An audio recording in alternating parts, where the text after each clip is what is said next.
Principal Matters Podcast, episode 270.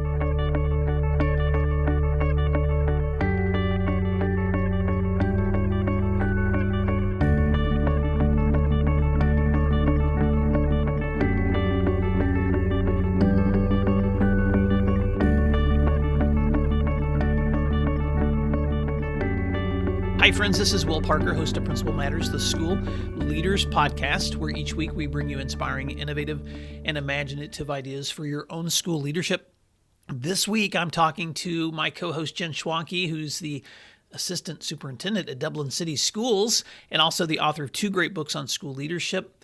Jen Schwanke, welcome back to another episode where we're going to be jumping into questions from principals. In fact, this week we're going to be talking about a couple of areas about helping create buy-in among your staff and how to build strong leadership teams. So let me just start by letting school principals know. This week I was looking at a book by Tina Boogram called Coaching for Educator Wellness.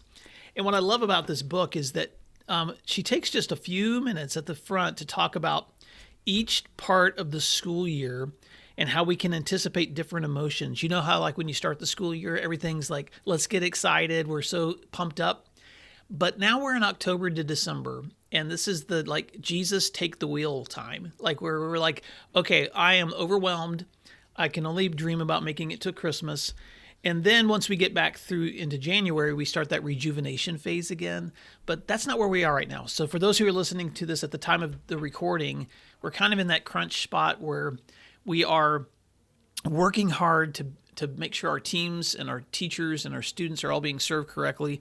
But one of the questions that we received recently, Jen, was this question: how do you gain buy-in among your staff versus just setting expectations when it comes to structuring or implementing new programs to support student learning? So that's our question to begin with, but feel free to fill in any other thoughts on this time of the year as we get started.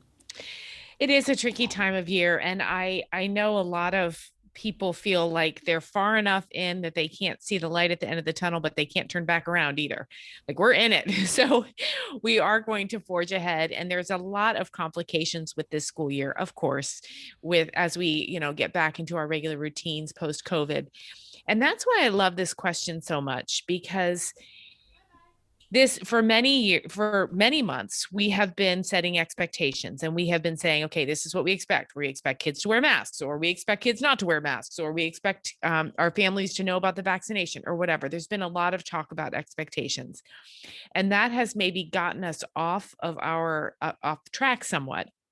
Now, I have a confession to make, Will. I really just kind of get this icky reaction when people say to me, now, the expectation is, because it just seems a little bit like a grumpy parent telling a child to pick up the wet towel off the floor. It's an expectation that feels like it's going to be awful and it's going to not end well. So I really avoid that word when I'm talking with staff, because an expectation, again, is I'm not the mom telling them to do their chores. I want buy-in. And so I want them to not feel as though I'm checking up about whether they meet my expectations, because it really should be shared expectations. It really should be shared norms. And that to me is kind of the crux to the answer to this question about how to get buy-in. Not expect, but establish what our shared outcomes are. Yeah, and I hear the tension in that question, the difference between buy-in and just setting expectations, because I think the question leads to that tension between leadership and management. Exactly. Often you hear people saying, I don't want a manager, I want a leader. And I have to always pause and say, well, actually, you're going to probably have to be both. Yes. Because in order to run a successful school, or to run a place where parents want to drop off their kids each day and where teachers want to teach and where you want to be, you're going to have expectations, and right. You're going to have calendars, and you're going to have norms that are set.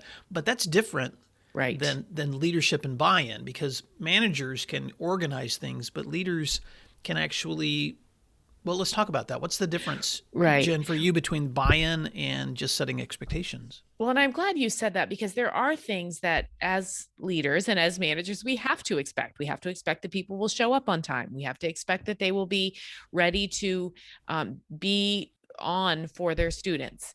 We have to expect that they will have read the handbook and that they know their contract.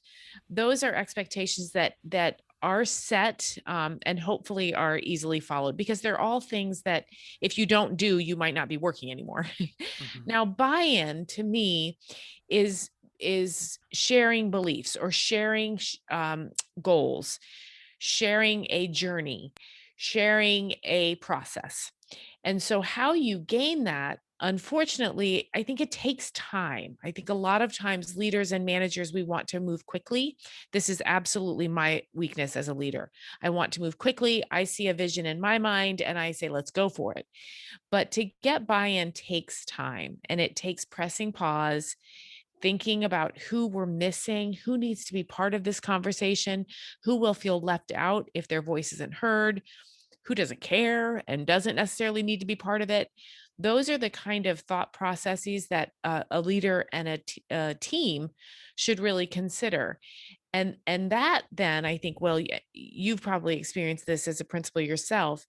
To get that buy-in includes constantly communicating, constantly.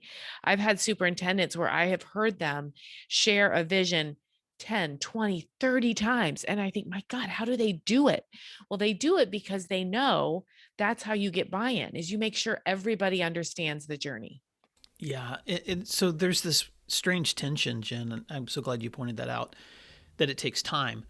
And so the tension is that in order to build meaningful, trusting relationships, you actually have to have structures in place to do that. And so, on the one hand, you have this I want to create buy in, not just create expectations.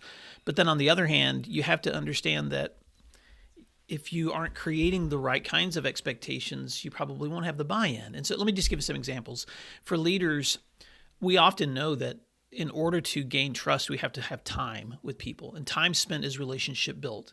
That's the equation that someone taught me. Actually, it was a college resident advisor that taught me that lesson years ago. He was just like, Will, if you want to become stronger in leadership, time spent equals relationship built. That was his little motto. You got to spend time with people if you really want to build relationships with them.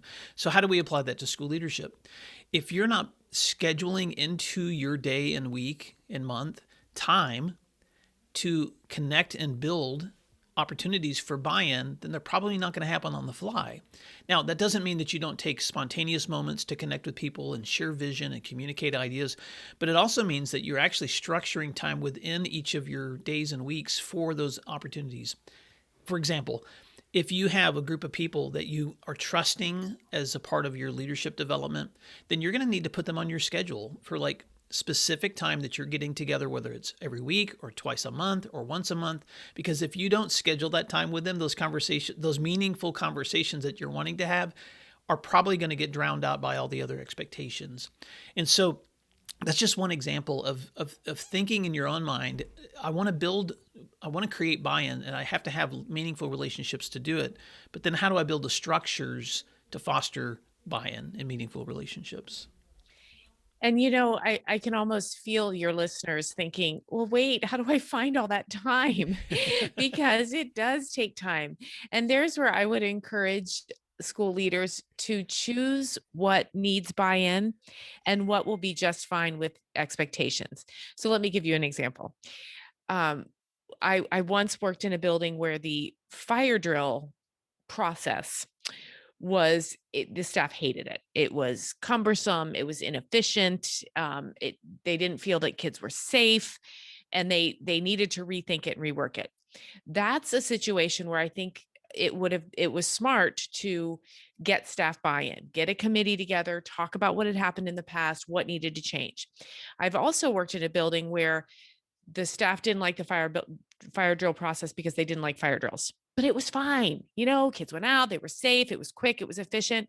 And so that's one where I would say, no, we are not going to rethink this. There are big, big, big problems that we need to look at. And student safety in this particular context is not compromised. So the expectation is this is how we're going to do it. We're going to do it at Friday at 2. Everybody good? Let's move on down the road. So I think it's important for school leaders to think about what situations need buy in and what don't. And with the example I gave, you could see it's not always a clean list because it depends on the school and the school's community, the internal culture.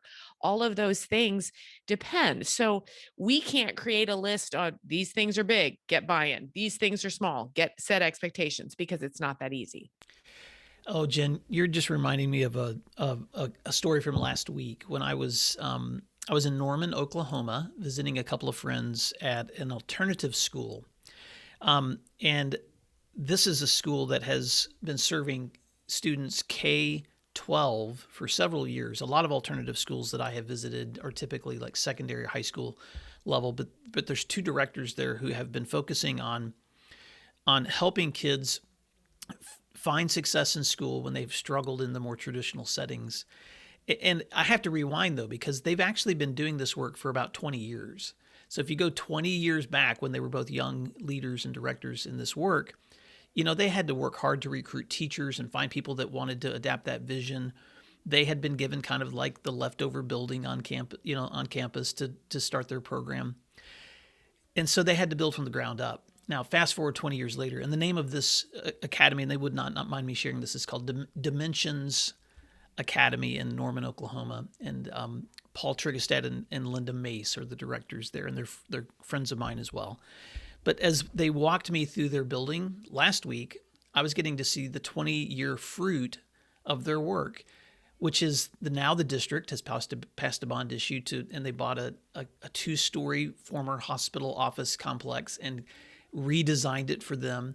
They have teachers who've been with them now for years who will not leave because they've bought into the vision and they're so excited about being there. They have highly qualified licensed therapists also that help them with kids. All the things that they were dreaming about 20 years ago, that they wanted to create buy-in in order to produce the kinds of places where they wanted these kids to be served. Guess what? They're experiencing it now, but it didn't happen in 1 year. And it didn't happen in 5 years, and it didn't even happen in 10 years. It happened over a long-term investment. So I'm not saying this to any listeners out there who maybe this is your first year in a building or your fifth year in a building, that you can't create buy-in where you are right now. But the point is this: you have to decide what in front of you, what's the difference between what's urgent and important. Focus on the important, on those areas where you can get buy-in, and buy-in builds. It builds and builds and builds over time so that you eventually begin to reach those larger goals that you see in front of you. Well, and hearing that story, it reminds me of one of the things that makes me sad about school leadership, and that is that there tends to be a lot of turnover, and that can be a good thing. Don't get me wrong. There is a lot to be said for, a fresh set of eyes on a school or community. But when you have the long view and you have a good fit with the staff and the principal and so on, really, really good things can happen knowing with the comfort of time. And so I think that that's something to keep in mind too. I don't think that principals should be fearful of taking on big projects because two things can happen. One is the principal can stay for a long time, which would be great, or it could be carefully and thoughtfully transitioned to a new leader. And so that kind of leads me to the second question that we thought we might address today, Will, which is how do you start a leadership team? Do you ask for volunteers? Do you invite specific people? And I think this is an appropriate question for right now in our conversation because buy-in does require having a team of leaders. Nobody can do this alone. You need people around you. And I think starting a leadership team, again, much like getting buy-in, it can't happen very quickly. It can't be, I'm going to pick that teacher, that teacher, that teacher, and this parapro, and that's going to be our committee. It really does take time and knowing your staff and knowing who has the capacity to add something to their plate. There's also, you and I've talked a lot about this, Will, the informal leaders that are a leadership team, even on their own, without being named, without having a particular committee they're leading. That's also part of shared leadership too, and building a leadership team. So I know I didn't get too granular with that, but I wanted to transition to this question because I think there's a lot to be said about buy-in and a leadership team in the same conversation. Yeah, and I appreciate the second question too. How do you start a leadership team? Do you ask for volunteers? Do you invite specific people? And the answer is, of course, going to be it depends. Right. It depends on where you are. And Jen, a couple of weeks ago, I had the opportunity to interview Enid Lee, who is a equity and anti-racist specialist for schools, and she's been doing this work literally. She's been teaching since 1967. And so she's been doing this kind of work since the 80s. And so she's has just decades of experience of working with schools at all levels and all grade levels. And so her motto is build on strengths. So when you're stepping into a situation to ask how can I grow here, or what should I be doing here, and in this case, how do I build a leadership team? Her advice would be, first look for your strengths. What already exists that might be a strong foundation for you to build on. And so when I think about building leadership teams, I just first have to ask the leader what already exists. You might already have structures that you've inherited as you walk in, and those structures might be faulty. There may be people sitting on those teams that just aren't very contributing very positively to the school, but you actually may have people that sit on those teams that have a long history and a lot of institutional knowledge. And if you can gain their trust, could really provide some perspective on where you can grow. I'll give a couple of examples. When I was at the high school level, I was in schools that already had structures set up with secondary department chairs as a part of a leadership team. And we maintained that traditional leadership team structure because they all have perspectives within their department areas that were really helpful for us when it came to instruction. But one of the other assistant principals on our team did something I thought that was really creative with the permission of the other leaders. She opened an invitation to leadership conversations. So once a month, she would host a meeting at the library after school for just leadership conversations. And it was open to anyone within the school who just wanted to come in and talk about concerns and challenges or opportunities and just dream together. And what we found was she would go to those meetings, and often I would go with her, and we would hear things in those meetings that weren't being said within those department chair meetings, but could feed into those. And sometimes the department chair folks would come to those leadership meetings too, because they liked the sense of being in the formal setting with their department chair friends, but they also liked that more informal setting where they could just brainstorm and be creative and invite younger voices that weren't necessarily involved as well. That's just one example, Jen. What are some other thoughts you would add to ways to build teams? Well, I want to take a moment to think about our listeners who might be brand new principals or might be in a new building. And again, I think there's a lot of value in pausing, looking at existing structures like you just spoke about, and seeing how they can carry you through until you have time to really evaluate the strengths of your staff and individual staff members. I once worked in a building where there was a principal leadership team, and it had been the exact same structure for a long, long time. And one of my first days, somebody came down and said, you need to dismantle that, start all over, new people. And by some little voice in the back of my head said, yeah, don't do that yet. That's one person telling you that this isn't working. You got to wait and see. And I'm so glad I did, because I kept that leadership team intact for the year.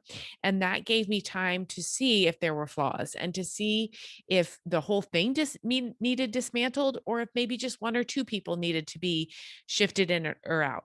And I think what that did, the fact that I was willing to hold back on one loud minority voice and see for myself, that was really what I was hired to do, right? I was hired to evaluate the situation and make a good decision. And when I did that, I think I got a lot of trust built. And there I'm going to tie that back to the buy-in again. If staff begin to really trust their leader, then buy-in is a lot easier. And they begin to trust their leader when they see decisions being made carefully, thoughtfully, with fidelity, without haste. And they begin to get a feeling that it's going to be okay because my leader is going to think things through. And I might not always love the decisions that the leader makes or that the leadership team makes, but I will know they were done thoughtfully. And so to me, I think there's an instinct sometimes, especially for new principals, but also all of us really, there's an instinct to blow things up, start over, get different people in there, get different voices. And of course, there's value in that. But existing structures are there for a reason. And it just takes time to think through what needs to change. I have a good friend. She was leading a middle school and several years ago, and she had put together her first guiding coalition as a way to kind of re-examine the structures of her school. And a lot of that those ideas she gained from some of the training that Solution Tree does. And I was just looking, Jen, at a new book that I have not purchased yet. It just came out this month called Powerful Guiding Coalitions by Bill Hall. It's a Solution Tree Press book. And so listeners, I'll provide a link to that as well. But, there's a lot of wisdom out there on ways that you can begin to rally people around you. And leadership teams can look different in different places too. Sometimes they can simply be a place for you to just examine what's going on and let's make sure that we're making shared decisions together. Sometimes it can be a place where you're creating norms, where that guiding coalition is literally taking the different parts of the calendar each year and determining what are the goals and the visions going to be and how we're going to implement things. But leading with others is the goal, is making sure that you're not leading in isolation. Right, right. I know a hot topic for principals everywhere is, how do I develop a strong professional development model? That's really hard to do. And none of us want to be the one providing PD week in and week out to our staff, where they begin to feel like we're just preaching to them and we don't really get it. We're not in the trenches with them. And the way around that is a professional development team. And back to the question, do I ask for volunteers or invite specific people? Here's a case where I think both. I think you ask who wants to think about professional development with me, who wants to help me make these decisions, and then you invite some specific people who are curriculum experts or are really knowledgeable in resources related to a particular content area, say, and you make a hybrid there of people who want to be there and people who need to be there. And that way you can forge a plan together. And then if a PD kind of goes sideways, it's okay. It was a team effort. And if a PD is a brilliant success, hey, this was a team effort. And again, that creates more of that buy-in among staff, because they'll know that the leader does not need to own the microphone and is willing to share it with others. Well, and Jen, what I like too about being able to both ask for help and ask for volunteers is that you're doing two things in that situation. One, you're identifying people that you believe would provide strengths to the team, and that personal invitation obviously would be encouraging for them to see that, hey, I trust your leadership and I'd really like you to be on this team. Opening up participation to volunteers also gives everyone the opportunity to have a voice, and sometimes surprises the heck out of you when someone steps into a situation who you had not invited, and you're like, whoa, they're providing so much value in this conversation. I am so glad that this person decided to volunteer to sit into these conversations as well. So I think both of those dynamics are important. The targeting requests for people that you know should be involved or you hope would be involved, and then opening it up to people that wouldn't. And of course, opening invitations creates tension, because sometimes somebody may step in the room that brings the level down or carries some negativity with them. But welcome to leadership, because you're always going to be in conversations where you're navigating all kinds of different emotions in a room. And your goal obviously is to be a good listener and to set the standard, to address things that need to be addressed, and to hopefully keep leading that conversation to a positive outcome. I just had a conversation with a principal of mine in another state this morning. He was talking to me about some hard decision he has to make. And he said, boy, this is going to upset some members of my staff. And then there was this long pause, and he said, and I guess that's leadership. And I said, that's exactly what it is. He was looking in a mirror and realizing that it was not going to be an easy sell, but he really, truly felt that it was the best thing. It was related to student safety. I said, you're doing the right thing. And yeah, that's leadership. It's going to sometimes be a little uncomfortable. It is. Well, Jen, as we wrap up this episode, I just want to remind Principal Matters listeners that as you are leading and trying to create buy-in among your staff, trying to set strong expectations, thinking about how to build leadership among the people within your buildings, remember that the goal is not perfection. The goal is growth. And as you step in each day and you're putting out the fires of leadership and trying to link arms with the people on your teams who can help you accomplish your goals, just remember you are always better with others. I've said this so many times, Jen, but the smartest person in the room is the room.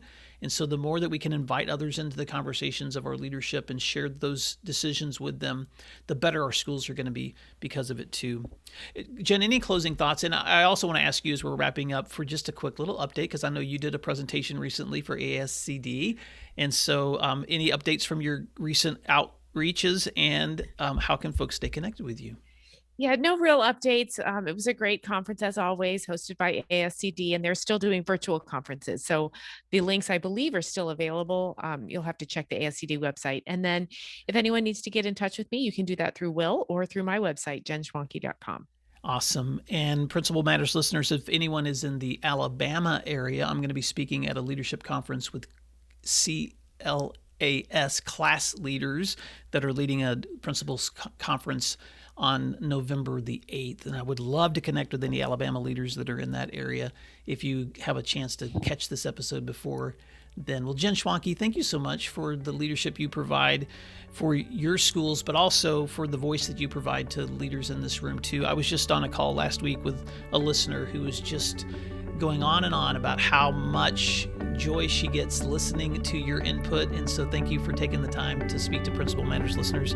And Principal Matters listeners, thank you for doing what matters. And we'll talk to you next week. Thanks, everyone. We'll talk soon.